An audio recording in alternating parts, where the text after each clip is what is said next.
Hello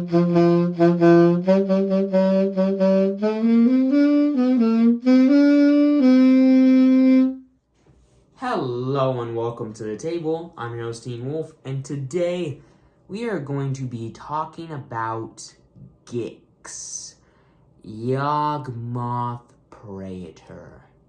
This card, when I originally saw it, I read it wrong. I was unimpressed with it, but now that I've realized my mistake, this card, I've realized, is positively busted.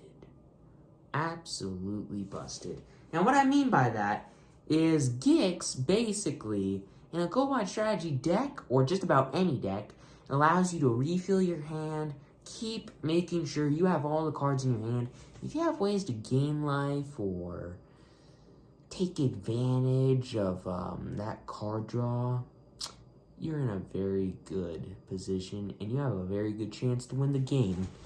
And I have already built a version of this deck before, and, I've actually built, 4 different versions of this deck once I figured out that it was good. The card Gix was as good as it is. And my latest version of the deck was blue and black. And I thought to myself, that is a very good version of the deck. There's cards like Teferi. There's a lot of good black cards like Shieldred and whatnot. But then I thought to myself, there's gotta be a way to improve it, right? Right? And then I was trying to think, what could I add to this deck to improve it? And I thought to myself, what could take advantage of Gix's ability even more than any other card that I've seen so far? And I was like, I already marked Esper off the list. I was like, Rathian would be a good card. There are good cards in white that could combo with this card. But then I remembered a card. Toulouse, Clever Conductor. And that card has inspired me to rebuild this deck into its final and, in my opinion, best version. Yes, we are playing Gix in an Esper deck. In a deck that, in my opinion, is the best control deck, the best deck right now in Standard. I'm not saying that this version of Esper is the best deck in Standard, but Esper itself is, in my opinion, the best deck in Standard. And is Gix going to make it stronger or weaker? And that is what we are going to be talking about today. So, without further ado, let's get into the deck tech, where we will first be covering Planeswalkers and the creatures in the deck. So let's get into it. One more note before we get into the video. This deck would cost a little less if you didn't put in Shieldred, which you can do if you want, and put in additional copies of certain cards in the deck. But if you don't do that, this deck's gonna be quite expensive. It's a $300+ deck. So, yeah, fun. And, yeah. I would not, buy any of the decks, like I've already said, until you watch the gameplay. And I'm not going to give any modifications to the decks until those gameplays are actually done. So, you're going to have to wait a little bit for modifications, ways to make the deck cheaper, but yeah, there you go. So, with that aside, let's get into the deck tech, finally. So, there are 2 Planeswalkers, there's 2 copies of one Planeswalker in the deck, and that Planeswalker is Teferi Temporal Pilgrim, which is an incredibly good card in this deck, because for a 3 and double blue, it's a 4 loyalty legendary Planeswalker that says when you draw a card, you put a loyalty counter on him. That's so hard to do in this deck. It's an Esper deck. There's no way to draw cards. None.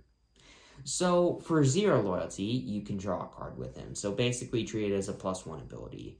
For -2, you can create a 2/2 spirit that says, when you draw a card, you put a +1/+1 counter on it, and it's also got vigilance. So in this deck, let's say you have out a Raffine. You attack with the Raffine. Well, you're gonna put a ton of +1/+1 counters on your Spirit because you're gonna draw a crap ton of cards, and then this card is going to be an incredibly good attacker, and then you can block with it. So yeah, all around super sweet ability. And then for -12, which is easier to do than you would think in this deck, you can have target opponent return any non-land card that they control to their hand. They get to choose. But then all of their other non-land permanents get bounced into, well, they get shuffled into their deck. So, your opponent bounces back their most important thing on the battlefield, and everything else goes away, gets shuffled into their deck. That's fun for the opponent. And, yeah. So, next up is the first creature, 4 copies of Evangel of Synthesis, which for 1 blue and 1 black is a 2/3 Phyrexian human cleric that says when it enters the battlefield, draw a card, then discard a card. Pretty nice. Yeah. And it also says, as long as you've drawn 2 or more cards this turn, this card gets +1/+0 and Menace. So it has the potential, which is going to be pretty easy to have that ability go off. So basically, most of the time, it's going to be a 2-mana 3/3 with Menace. That is pretty good in the early game, especially considering that it's a 2-drop in an Esper deck that's trying to get, good cards out in the early game. This is a good way to stabilize the early board. And then next up, 2 copies of Tenacious Underdog, which for 1 and a black is a 3/2 human warrior that has Blitz for 2, double black, and you have to sadly pay 2 life. But you put this card onto the battlefield. It gains haste, but you have to sack it at the end of your turn. But when it would die this turn, you get to draw a card. So that's pretty nice. And the other thing that's nice about this card is you can play it from your graveyard for its Blitz cost. So you can continuously replay this from your graveyard, draw cards. Sure, you lose some life, but hey, it's fine. As long as you get to draw cards and deal damage to your opponent.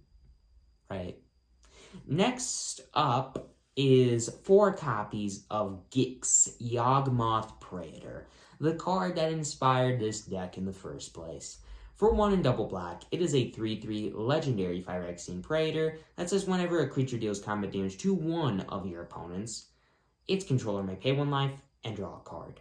So yeah, in a deck with 23 creatures and ways to make creature tokens, you're gonna draw a lot of cards with Gix. And you can pay 4 and triple black to discard X cards and exile the top X cards of your opponent's library. You can play lands and cast spells from among the cards exiled this way without paying their mana costs. And oh, by the way, these cards, as long as you have Gix out, you can play forever. Fun. And hey, you can activate this multiple times. So, you discard your entire hand. Next turn, you draw a ton of more cards, activate it again, and you exile more cards off the top of your opponent's deck. So, yeah, fun times. And next up, 4 copies of Raffine. 1 white, 1 blue, 1 black, 1/4 legendary Sphinx Demon with flying and ward 1. That says whenever you attack, target attacking creature connives X, where X is the number of attacking creatures. So you draw X cards, then discard X cards, and any non-land cards discard this way, you get +1/+1 counters on that card. So yeah, pretty nice. Now, this card may not seem very good in the deck because sure, you get to draw cards, but you still discard a ton of cards. But there's a lot of ways in this deck to get triggers for drawing cards. So sure, you still end up with the same amount of cards in hand, but it's still worth it. Plus, this next card really cares about you when you discard your cards, which also combos very well with Gix. So that card is none other than Toulouse Clever Conductor, which I have 3 copies of, and for 1 or a white, a blue, and 1 blue or black, you have a 3/1 legendary human rogue that when it enters the battlefield, it connives. So you draw a card, discard a card, non-land card, discard this way, boom. +1/+1 counter get put on that card. So this card is incredibly broken in this deck. The reason I say that is whenever you discard 1 or more cards, exile them instead of putting them into your graveyard. And when this dies, you put all the cards exiled with Toulouse into your hand. Now you may be thinking, okay, that's a decent card with Gix, but I don't think you're realizing something here. So, Raffine, you discard a ton of cards, you exile with Toulouse. Gix, you activate its ability, you discard a ton of cards, discard it with Toulouse. Exile them with Toulouse. So, Toulouse is a legendary creature. You can play another copy of Toulouse, sacrifice the one that's got all the exiled cards, bring them all back to your hand. That's more cards for Gix to discard, and that's more cards you're playing off your opponent's deck, and then that's more cards that you get exiled under Toulouse. You see what I mean here. You play Toulouse, activate Gix, discard a ton of cards. Then you play a second Toulouse next turn. You bring back all those cards to your hand. Gix activates the ability. You discard all those cards. Toulouse exiles them. You keep getting tons of cards. You keep getting tons of cards. And another card to help fuel this combo is Gixian Puppeteer, which is gonna be very easy to draw in this deck. Because for 3 and a black, it is a 4/3 Phyrexian Warlock that says when you draw your second card each turn, each opponent loses 2 life and you gain 2 life. That's a pretty good ability. But that's not the main thing that we care about. I mean, that's nice and all, but it's just a nice little bonus put on top of the main thing we care about, which is when this card dies, you get to return another target creature with mana value 3 or less from your graveyard to the battlefield. Now, what could that be? Gix, Raffine, Toulouse, Evangel of Synthesis, Tenacious Underdog. We don't really care about those last 2, but Gix, super important combo card. Raffine, super good way to get some card filtering. Toulouse, great combo with both of these cards. So, yeah. Gixian Puppeteer bringing those back, well, you play the legendary copy of Toulouse, sacrifice the Toulouse, get the cards back into your hand, discard the cards with Gix, then you play the Gixian Puppeteer, get back to Toulouse into play. That's more cards exiled under it that you discard to Gix, and then more cards to discard to Gix to play more cards off the top of the opponent's deck. It seems complicated. Basically, you get to play more cards from your opponent's deck. It's the main point. Main thing I'm trying to say. So yeah, pretty sweet. And then, I mean, I basically had to include this card in the deck. And I only have 2 copies of it, so yeah.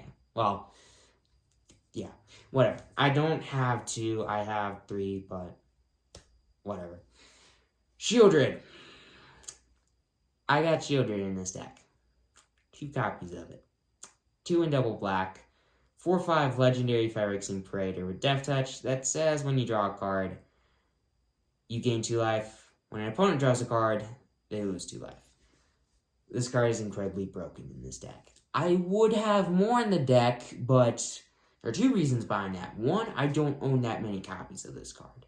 The second off, This card's super expensive. It's $50 a piece. I'm not joking. This card is so expensive. I get it. Everyone out there watching, and I get it as well, this card is really, really good. I don't think it's $50 good. Just saying. Anyways, so yeah, sure, you get to gain tons and tons and tons of life in this deck. Your opponent loses some life. Whatever. I'm gonna say that, and that card's gonna make sure that I win the game. That's just the game life part of it. Me gaining all that life. Somehow, one of the games that I play against my dad here in the next couple weeks, that's gonna somehow save me. So I complain about the card now, it's gonna save me eventually. So yeah, with all of that aside, that is all of the 22 creatures in the deck. Done. Why did I say 23 earlier? It's only 22.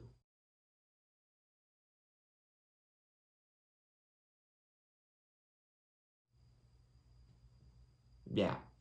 Whatever. So, all the 22 creatures done. 2 planeswalkers done. Now let's move on to the artifacts, instants, and enchantments, which there aren't many of all of those, but yeah, whatever.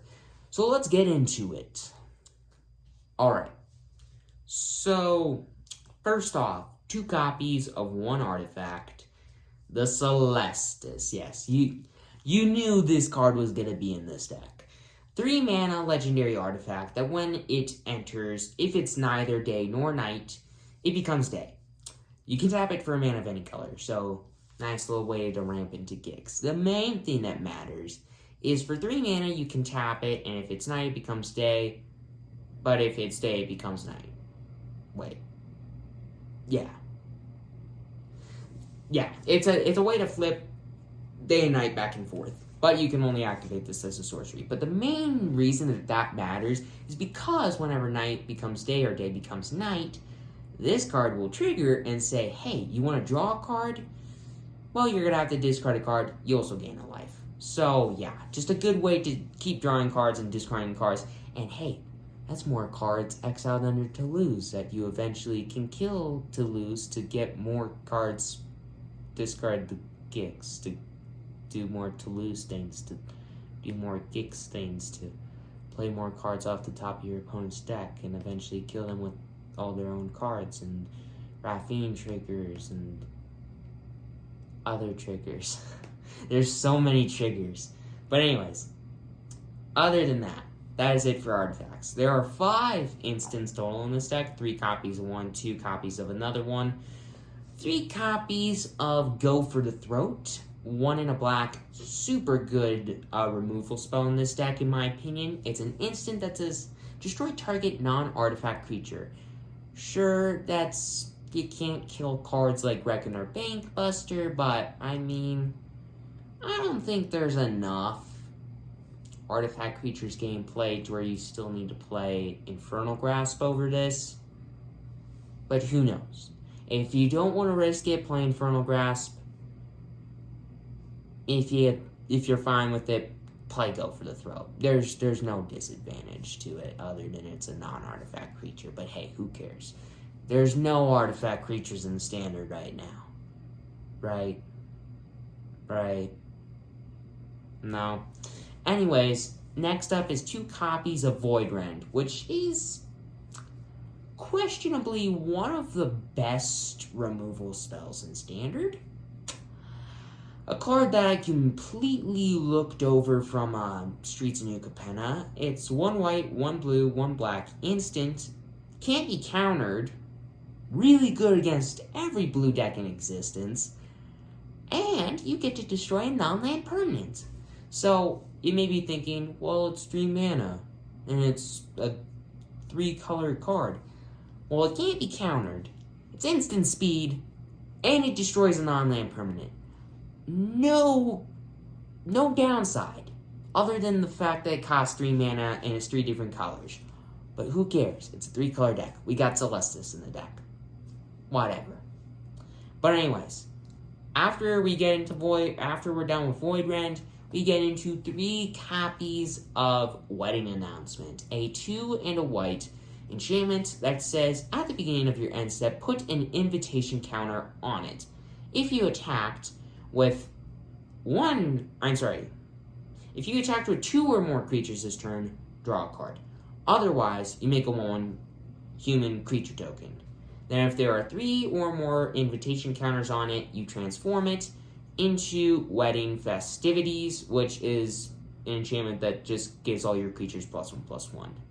The main thing that we care about for this card, I mean, the boss is super awesome and all. The main thing that we care about is we can get creatures that can trigger Gix and Raffine, or we draw cards, which also triggers Gix. Not Raffine, but it helps Raffine to a point.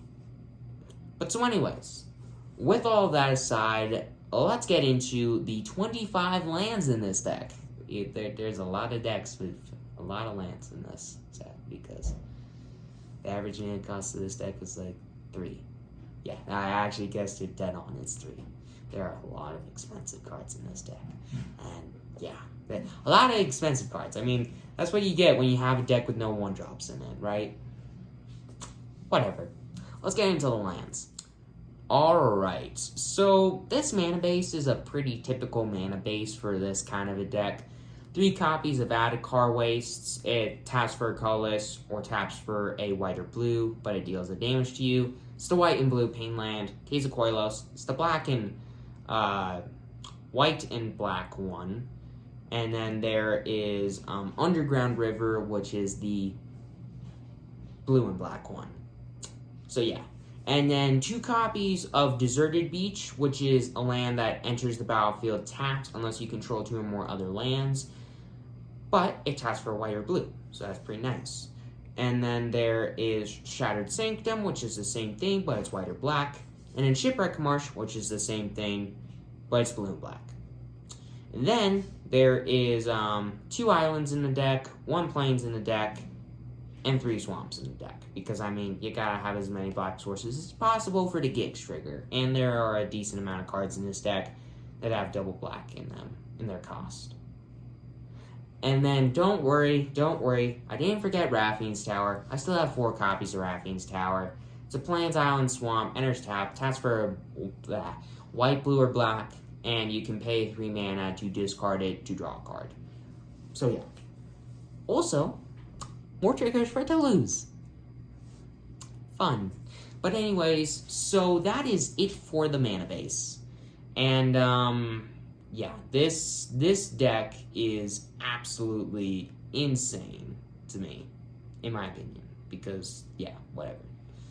And, overall, I think this deck is actually quite powerful.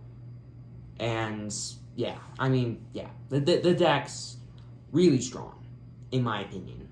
I haven't played it yet, but I have a really good feeling that this deck is exactly the kind of deck that Esper strives to be. Just draw tons of cards, get tons of value for it, also have a good amount of interaction to deal with any of your opponent's threats. I mean, yeah, we have a decent amount of interaction. We have Go for the Throat, we have Void Rend, we have 5 ways to deal with stuff. That's totally enough. I mean, if you include Teferi, it's technically 7, but, I mean, Teferi needs to get to his ultimate, which, it's easy to do-ish in this deck, but it's still gonna take a bit. But yeah, overall, this deck to me is incredibly powerful, or looks, at least, to be incredibly powerful, and I'm hoping that you all enjoy this incredible deck, this just crazy deck, this crazy Gix deck. And, can't wait for all of you to see it played. And, yeah, that is going to wrap up all of the deck tech videos for Brothers War. And now we can move on to the gameplays, which... There's a possibility that it may take a bit of time to get the gameplays out there, because I'm trying to get some cards for these decks, and it's taking a little longer than I want to get these cards, so sorry if it takes a little bit for the gameplays to come out, but if that happens, just know it's my very recent unluckiness with drawing the cards that I need for these decks for all of you. But so, anyways, with all of that aside, hope you enjoyed this video. Hope you enjoyed the deck tech videos. And please consider subscribing. It'll help out a lot. I'm Ernestine Wolf, and I will see you in those gameplay videos, which I'm sorry if they take a little bit to get out, but takes a bit to get the cards you need. So anyways, see you next time.